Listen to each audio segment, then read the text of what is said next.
Investment in security market subject to market risk, please read all documents carefully before investing. Share बाजार में निवेश बाजार जोखिमों के अधीन है। निवेश करने से पहले सभी दस्तावेजों को ध्यानपूर्वक पढ़ें। हेलो दोस्तों, नमस्कार। बात करें मार्केट, मंडे जब बाजार खुलेगा, नेक्स्ट वीक भी क्या हमें गिरावट के सिलसिले नजर आएंगे? क्या एक बड़ा सा गैप डाउन ओपन हमें नजर आ सकता है या फिर रिवर्सल की कोई उम्मीद की किरण है ना? ओवरऑल ट्रेंड मैंने आपको पहले भी बताया, based on daily chart, based on weekly chart, market का हालत ब्लड बाथ पे है, यानी कि पूरा का पूरा सेंटीमेंट बेयर के साइड पे है। इंट्राडे में बाजार स्विंग कर सकता है, बट ओवरऑल ट्रेंड बेरिश है मार्केट में। और जब तक ट्रेंड को कोई ब्रेकआउट नहीं आता तब तक कोई चेंज नहीं आने वाला है और गिरावट हमें देखने को मिलेगा। मिडिल ईस्ट के वार के वजह से बाजार में हेवी सेंटीमेंट खराब है, ऑयल के प्राइसेस लगातार बढ़ रहे हैं। और जाते जाते अगर आप गिफ्ट निफ्टी को देखोगे तो फ्राइडे देर रात को जब गिफ्ट निफ्टी हमारा बंद हुआ तो लगभग 288 पॉइंट्स नेगेटिव में जाके बंद है। आप देख सकते हैं यहां पे 1.24% पिटा। फ्राइडे हम लोग 23,130 के आसपास हम लोग यहां पे आफ्टरनून को लगभग यहां पे बंद हुए थे, फ्राइडे आफ्टरनून। उसके बाद ऊपर गए हल्का और उसके बाद आप देख सकते हो ड्रास्टिक ड्रॉप डाउन हमें यहां देखने को मिल गया, विच बेसिकली मींस कि 22,845 पे करंट क्लोजिंग है।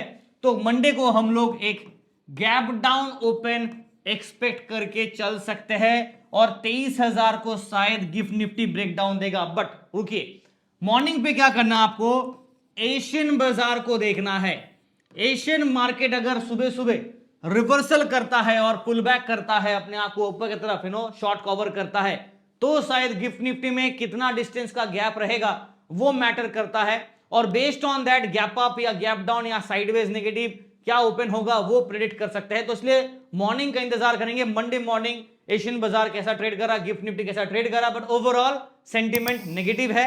गैप डाउन होने के चांसेस ज्यादा है, बिकॉज लगभग 280 पॉइंट, मतलब राउंड फिगर करें तो 300 पॉइंट तो नेगेटिव में है हम लोग अभी फिलहाल। तो इस हिसाब से गिरावट का एक्सपेक्टेशन रहेगा।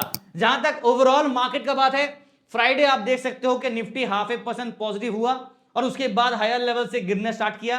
करंट क्लोजिंग 23,114, बट मुझे लगता है कि 23,000 वापस ब्रेकडाउन करेगा और नीचे की तरफ 22,800 22,900 के जोन के आसपास एक बार टेस्ट कर सकता है। अगर वो लेवल टूटा, सपोर्ट ब्रेकडाउन किया, तो नीचे का रास्ता खुल जाएगा, फिर हमें 22,500 तक भी चेजिंग करते हुए नजर आएगा।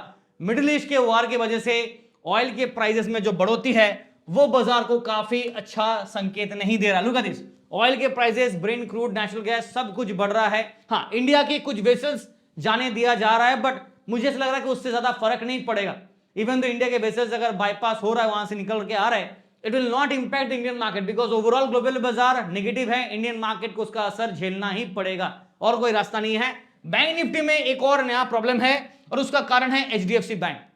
ये लगातार सेल ऑफ है। हमने देखा था कि फ्राइडे को आपने देखा होगा पूरा का पूरा बैंकिंग काउंटर्स मेजॉरिटी पॉजिटिव में थे, राइट, सिवाय एचडीएफसी बैंक के जो ऑलरेडी 2% नेगेटिव में हमें फ्राइडे को भी बंद होते हुए नजर आया। तो एचडीएफसी बैंक का जो क्राइसिस है, क्या एक अच्छा अपॉर्चुनिटी है बाइंग डिप करने के लिए? अगर आप मुझसे अगर पूछोगे, फंडामेंटली स्ट्रॉन्ग, काफी स्ट्रॉन्ग है, थोड़ा सा एक विसल ब्लो जैसा है, बट अभी भी पूरा कंफर्मेशन नहीं है। I think it's a better deal. अगर आपको एक्यूमुलेट करना है लोअर लेवल से तो अपने हिसाब से एक एनालिसिस करके कीजिएगा। मेरे तरफ से कोई रिकमेंडेशन नहीं है, बट हाँ, एक अच्छा वैल्यूएशन वाला स्टॉक है, फंडामेंटली स्ट्रॉन्ग है और एक लोअर प्राइस पे अगर आपको मिल रहा है एंट्री अपॉर्चुनिटी, तो आप अपने हिसाब से रिसर्च करके जरूर कीजिएगा। ऐसे अंधाधुंध पूरा का पूरा लमसम मत डालेगा, वापस कह रहा हूं। बट ओवरऑल मार्केट एक पॉजिटिव अगर बंद होता तो शायद मजा आता। तो गिफ्ट निफ्टी हमारा नेगेटिव सेंटीमेंट ऑलरेडी दे दिया है। ग्लोबल बाजार का बात करूं तो फ्राइडे को ग्लोबल मार्केट में यूएस मार्केट हमें पिटते हुए नजर आया और ट्रम्प भाई साहब का थ्रेटनिंग वाले जो वार्निंग मैसेजेस आ रहे हैं, ईरान के साथ ये जो सीज फायर का डील था वो भी नहीं करने वाला है। तो इन दैट केस ये जो अनसर्टेनिटी है और जो वार का प्रेशर है वो बिल्डअप हो रहा है, जो बाजार के लिए ऑन अ लॉन्गर प्रोस्पेक्टिव से बात करूं तो डैमेज करेगा। अगर वार नहीं थमेगा तो मार्केट में इसका असर हमें देखने को मिलेगा। एफआईएस का बात करूं, लगातार non stop selling by the FIS, लगभग 5,500 करोड़ हमें फ्राइडे को एफआईएस कैश मार्केट में बेचते नजर आया। डीआईएस 5,700 करोड़ का बाइंग किया, बचाने का कोशिश, बट ओवरऑल एक बेयर सेंटीमेंट है और पूरे के पूरे आप देखोगे ना, पूरा का पूरा मार्च में ना देखो जबरदस्त सेल ऑफ चल रहा है, heavy sell off. FIs strong pull out कर रहा है इंडियन मार्केट से, जो हमारे लिए लॉन्ग टर्म के लिए अच्छी बात नहीं है। ना बात कर लेते हैं हम लोगों ने क्या ट्रेड किया टेलीग्राम पे, तो फटाफट एक बार टेलीग्राम पे आते हैं। हम लोगों ने फ्राइडे सेशन पे अगर आप देखोगे ना, लगभग हम लोगों ने मॉर्निंग पे जल्दी ट्रेड किया और फ्री ग्रुप पे, तो अभी तक आपने ज्वाइन नहीं तो कर लीजिएगा। मॉर्निंग पे फ्री ग्रुप पे हम लोग करीब करीब 242 पॉइंट्स के आसपास का फ्री टेलीग्राम पे ट्रेड किया। 2 ट्रेड कॉल था हमारा और दोनों ट्रेड्स आप देखोगे पुट कॉल साइड का था, रिवर्सल का ट्रेड था। हम लोगों ने यहाँ पे 10:19, 11:12 पे ट्रेड दिया और एक रिवर्सल में अच्छा खासा पॉइंट्स हमें मिल गया। प्रीमियम ग्रुप पे भी आप देखोगे तो मॉर्निंग पे हम लोगों ने 272 पॉइंट्स का ट्रेड किया, राइट, ओवरऑल। और ट्रेड समरी भी 2 कॉल ऑप्शन का ट्रेड थे जहां पे एक रिवर्सल एक्सपेक्टेड था, रिवर्सल मिल गया और 9:16 पे ही हम लोगों ने ट्रेड पोस्ट किया था। तो ये सारी इंफॉर्मेशन, ट्रेड के पीछे का सेटअप, लॉजिक आप स्क्रॉल करोगे ना तो हम लोगों ने आपको ये बना के दिया था चार्ट कि बाजार का सेटअप कैसा है। मीन लेवल ये जोन से रिवर्सल एक्सपेक्टेड था और आप देखो मार्केट ने ये जोन से एक अच्छा रिवर्सल दिया, ये जोन से एक अच्छा रिवर्सल हमें देखने को मिल गया। तो बेस्ड ऑन दैट हम लोगों ने यहीं के आसपास एंट्री का वेट किया। तो ये सारी चीजें ना आप लोग को टेलीग्राम पे दोस्तों मिल जाता है। अगर आप इसको प्रॉपर्ली स्टडी करना चाहते हैं अपने हिसाब से तो आप कर सकते हैं। लिंक आपको वीडियो डिस्क्रिप्शन में मिलेगा, तो कृपया करके ऑफिशियल ओरिजिनल टेलीग्राम को ही ज्वाइन कीजिएगा। लिंक डिस्क्रिप्शन पे आपको नीचे मिल जाएगा और बाकी सारे सोशल मीडिया लिंक्स यहां पे आपको दिखेगा। व्हाट्सएप नंबर, ईमेल आईडी भी आपको मिल जाएगा। चलिए मूव ऑन करते हैं मार्केट के ऊपर, डायरेक्टली चार्ट के ऊपर आ जाते हैं निफ्टी का। देखो टेक्निकली बात करूं तो निफ्टी का नेक्स्ट स्ट्रॉन्ग सपोर्ट 22,000 पे है।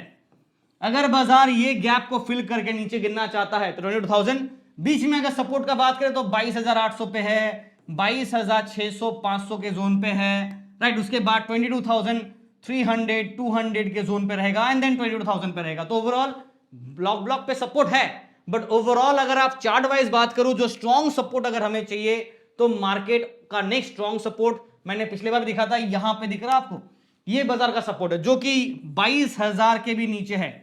तो 22,000 पे एक स्ट्रॉन्ग हुआ है buildup and based on the chart यहां पे 2 सपोर्ट का लाइंस है, तो यहां पे सपोर्ट मिल रहा है। अभी आ जाते हैं ओवरऑल सेटअप, सेल सिग्नल है, ज्यादा कुछ बात करने का है नहीं। पीसीआर का बात करूं 0.78 न्यूट्रल स्टैंड पॉइंट पे है। ओपन इंटरेस्ट पे बात करें तो सेंटीमेंट कॉल साइड और पुट साइड पे हमें हल्का सा बुलिश व्यू दिख रहा है, बट मुझे ऐसा लग रहा है कि ये कल ट्रैप होगा मंडे को और मार्केट का सेंटीमेंट को बेयर हो सकता है बिकॉज ऑफ गिफ्ट निफ्टी जो गैप अप के जगह पे गैप डाउन हिंट दे रहा है। तो ये हो सकता है, this is not possible, gap down हो सकता है जो बाजार के लिए बुल को ट्रैप किया जा सकता है। तो ठीक है, चलिए लेवल्स नोट करते हैं। मैं 23,000 को ही मिड पॉइंट लेता हूं बिकॉज ऐसा लग रहा है कि 23,000 अगर बाजार कल सस्टेन कर लिया मंडे को तो ठीक है, तो इन दैट केस थोड़ा पॉजिटिविटी रहेगा, बट अगर ये सस्टेन नहीं कर पाए, ब्रेक डाउन किया, तो 22,800 के आसपास next level of strong support. ये सपोर्ट सा स्टोरी 22,600 22,500, एक और स्ट्रॉन्ग हुआ 22,300 एंड 200, उसके बाद 22,000 जहां पे पूरा फोकस एंड अट्रैक्शन रहेगा। ऑब्वियसली अगर मार्केट में जिस हिसाब से सेल ऑफ चल रहा है, 23,000 पीटा नीचे टूट गया तो गिरावट के इंसिले बढ़ जाएंगे। अपसाइड में 23,200 स्ट्रॉन्ग रेजिस्टेंस, 23,300, 23,500, 23,600। ना मैं उम्मीद नहीं कर रहा हूं बड़ा पॉजिटिविटी का। मेरा sentiment based on daily chart, based on weekly chart, setup क्या है, बेयरिश है, बेयर सेंटिमेंट को इंडिकेट कर रहा है, बेयर है, राइट। और इंट्राडे के हिसाब से बात करें तो बाजार में हल्का सा बुलिश व्यू था बिकॉज ऑफ 0.5% रिकवरी, बट मुझे लगता है ये होगा बुलिश, बुल ट्रैप करेगा और बेयर साइड को खींच के लेके जाएगा। बट ओवरसोल्ड अगर होता है बाजार, वापस कह रहा हूं, ओवरसोल्ड अगर होता है तो एक शॉर्ट कवरिंग देखने को मिलेगा। प्लीज बी केयरफुल, ओवरसोल्ड जैसे आपको सिग्नल मिलता है एक लॉन्ग पोजीशन डाउन साइड का मत लीजिएगा, इंतजार कीजिएगा बिकॉज बाजार रिकवरी करा सकता है। तो please be careful. Same setup goes for, ये पूरा सेटअप जो है ना निफ्टी के लिए जो दिया हूं, ये बैंक निफ्टी के लिए भी है, सेंसेक्स के लिए भी है, पूरा सेटअप सेम है। बस लेवल्स नोट करा देता हूं बिकॉज चार्ट पैटर्न ज्यादा डिस्कस का फायदा है नहीं। Bank Nifty already double bottom यहां बना चुका है, पिछला सपोर्ट यहां पे ब्रेक हो चुका है, नेक्स्ट सपोर्ट यहां पे तो भी ब्रेक हो चुका है। अब उसके बाद ये बड़ा सा गैप है, can you see this gap, this gap, because यहां पे आपको नेक्स्ट सपोर्ट मिलेगा, उसके बाद टूटा तो यहां पे और यहां पे सपोर्ट मिलेगा, यानी कि और लंबा चौड़ा गैप हो जाएगा। फिर हम लोग 49,000 पे चले जाएंगे, ये 50,000 के आसपास है और अभी फिलहाल हम लोग 53,000 के बाउंड्री पे हैं, सस्टेन करने का कोशिश कर रहे हैं। अगर 50,000 टूटा तो नीचे की तरफ और गिरावट देखने को मिलेगा। अगर पीसीआर का बात करूं बैंक निफ्टी का तो यहां पे 0.79 ओपन इंटरेस्ट बिल्डअप के हिसाब से सेंटीमेंट मेरे हिसाब से सेल साइड का इंडिकेशन आ रहा है, ज्यादा कुछ बात करने का है नहीं। और हम लोग करंट क्लोजिंग जो है ना 53,400 पे सस्टेन कर रहे हैं। तो अगर मंडे को गैप डाउन होता है और एचडीएफसी बैंक का जो क्राइसिस है वो प्रॉब्लम कर सकता है। अगर पॉजिटिव न्यूज कहीं पे आता है तो ठीक, नहीं तो 5300 को मिड जोन लेता हूं मैं। डाउन साइड में पॉसिबिलिटी होगा कि 53,000 को दोबारा टेस्ट किया जाए, 52,800 के आसपास एक और बार ड्रॉप डाउन ब्रेक डाउन। अगर ये कंटिन्यू किया तो 52,600 52,500 तक गिरावट देगा। इसके नीचे टूटा तो फिर 52,000 के आसपास नेक्स्ट लेवल ऑफ सपोर्ट मिलेगा। अपसाइड में जो रेजिस्टेंस है वो है 53,500 600 के जोन और 53,800 54,000 एक और लेवल 54,200। जी हाँ, अगर बाजार में रिकवरी किया तो, but sentiment based on daily based on weekly setup क्या है, बुलिश नहीं है, बेयरिश व्यू पॉइंट बन रहा है। इंट्राडे के हिसाब से वापस सेटअप बेयर सेंटीमेंट को इंडिकेट कर रहा है, बट हल्का सा अगर बेयर को ट्रैप करना कर सकता है। बट मंडे देखते हैं गिफ्ट निफ्टी अगर गैप डाउन खुल रहा है, चांसेस आ रहा हो गैप डाउन ओपनिंग, मैं तो ये मान के चल रहा हूं। सेंसेस का बात नहीं करूंगा ज्यादा, बिकॉज चार्ट पैटर्न आपको दिख रहा है निफ्टी की तरह बिल्कुल सिमिलर है। और पिछली बार भी आप देखोगे ना तो लास्ट टाइम जो सपोर्ट यहां पे बाजार ने डबल बॉटम बनाकर रिवर्स किया था, अगर ये छोटा सा गैप है वो अगर बाजार फुलफिल करना चाहता है तो 72,000 के आसपास सपोर्ट होगा। अगर ये टूटा तो नीचे का तरफ फिर हमें 70,000 के आसपास का दर्शन देखने को मिलेगा। तो प्लीज बी केयरफुल। ऑलरेडी 73,000 के बाउंड्री पे हम लोग मटका रहे हैं, एक दो बार ड्रॉप दिया और फिर उसके बाद 74,000 को रिगेन किए। बट अभी फिलहाल करंट जो क्लोजिंग है सेंसेक्स का वो भी आप देखोगे तो 74,500 पे है। थोड़ा पॉजिटिविटी है because of the Friday gap up, जो फ्राइडे जो पॉजिटिव क्लोजिंग हुआ 0.5% के आसपास, ठीक है। बट सेंटीमेंट यहां पे मैं न्यूट्रल लेके जाना चाहूंगा। ओपन इंटरेस्ट हिसाब से सेंटीमेंट कॉल और पुट साइड में ना हल्का सा based on only intraday bullish view था। अभी देखो गिफ्ट निफ्टी अगर गैप डाउन खुलता है तो बुल ट्रैप करेगा, राइट, ये तो होगा। उसके बाद सेंटीमेंट में थोड़ा सा बेयर सेंटीमेंट हमें देखने को मिलेगा, प्लीज बी केयरफुल। और यहां पे अगर 74,000 वापस टूटता है तो 73,000 के बाउंड्री के आसपास दोबारा दर्शन दे सकता है। 300 पॉइंट गैप डाउन अगर खुला तो बड़ा प्रॉब्लम होगा। मैं गिफ्ट निफ्टी का बात कर रहा हूं, गिफ्ट निफ्टी अगर 300 पॉइंट नीचे खुलता है तो बड़ा प्रॉब्लम, बिकॉज वीकेंड है, कुछ खराब न्यूज अगर आता है, मिडिल ईस्ट में वॉर और एस्केलेट होने के चांसेस तो है।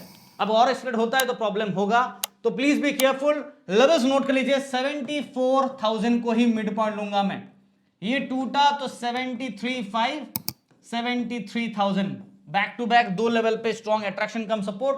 ये टूटा तो 72,800 72,500, ठीक है। अपसाइड में जो यहाँ पे रेजिस्टेंस है ये हमारा सपोर्ट साइड है, ठीक है। रेजिस्टेंस साइड में कौन है, 74,500। हम लोग ऑलरेडी 74,400 पे है, तो 500 और 600 ये लेवल पे इमीडिएट रेजिस्टेंस, 74,800 75,000। जिस हिसाब से सेटअप है सेंटीमेंट बेयर साइड का हिंट कर रहा है, based on daily based on weekly chart bear sentiment को इंडिकेट कर रहा है। इंट्राडे के हिसाब से बात करें सेंटीमेंट हल्का सा बुलिश है, बट बुल को ट्रैप किया जाएगा, बिकॉज अगर गिफ्ट निफ्टी के हिसाब से चले तो गैप डाउन ओपन होने के चांसेस ज्यादा है, तो इस हिसाब से बुल ट्रैप हो सकता है। अब मैं चाहता नहीं हूं कि आप लोग ट्रैप में फंसे, बट मैं आप लोग को यह बात हमेशा कहता हूं, डिलीवरी पे ट्रेड लेना बंद कर दो। अगर आप डिलीवरी पे ट्रेड लेके जा रहे हो और इस उम्मीद से जा रहे हो कि मजा आएगा, तो मजा सजा बन जाएगा। बिकॉज डिलीवरी पे ट्रेड मतलब आप अपने पैर पे खुद कुल्हाड़ी मार रहे हो। अगर आप ओपन नेकेड ऑप्शन यानी कि सिर्फ कॉल ले लिया सिर्फ पुट ले लिया ऐसे जा रहे हो, दैट इज नॉट गुड। हाँ, अगर आपको हेज लेके जाना है, रिस्क मैनेजमेंट हिसाब से हेज स्ट्रेटेजी के बाद रेशियो वाइज लेके जा रहे हो तो ठीक, वरना अगर सिर्फ ओपन नेकेड ऑप्शन लेके जा रहे हो it is not very good. एक दिन तुक्का लगेगा तो आएगा, नहीं तो जाएगा। तो इस हिसाब से रिस्क मैनेजमेंट काफी खराब हो जाएगा। डोंट फॉलो रॉन्ग प्रैक्टिस मत कीजिए, तो प्लीज बी केयरफुल। डिलीवरी पे अवॉइड कीजिए। इंट्राडे में अच्छा खासा स्विंग मिल रहा है, आई थिंक इंट्राडे में अगर आप अच्छे से ट्रेड करोगे it is enough to make money, but हाँ precaution is more important than profit. So ये चीज को भी याद रखिएगा। वीडियो देख रहे हैं लाइक करना मत भूलिए, शेयर करना मत भूलिए, सब्सक्राइब जरूर कीजिएगा। कमेंट पे लिखिएगा क्या लगता है कि बाजार गैप डाउन या गैप अप। जहां तक मेरा सवाल है मैंने आपको ओपिनियन दे दिया है, अब अपना कमेंट पे लिखिएगा। Thank you and wish you guys all the best for next week.